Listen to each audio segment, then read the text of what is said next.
সবে দুপুরবেলায় স্নান করে পুজো সারলাম। এখন যাচ্ছি রান্নাঘরের দিকে। লাঞ্চ করলাম হচ্ছে গরম গরম ভাত, আলু, পেঁপে, সয়াবিনের তরকারি।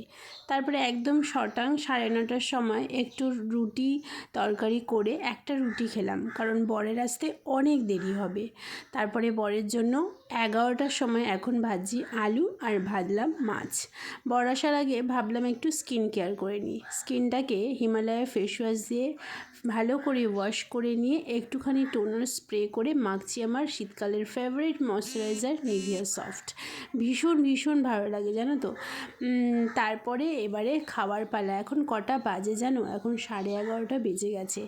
রুটি তরকারি করে গ্যাসটা মোছা হয়নি, তাই চলে এলাম গ্যাসটা মুছতে। তারপরে আবার মনে থাকবে না, সেই নিয়ে হবে কেলেঙ্কারি। গ্যাস না মুছে রান্নাঘর পরিষ্কার না করেই শুয়ে পড়েছি। আর এটা হচ্ছে আমার বরের ফেভারিট খাবার।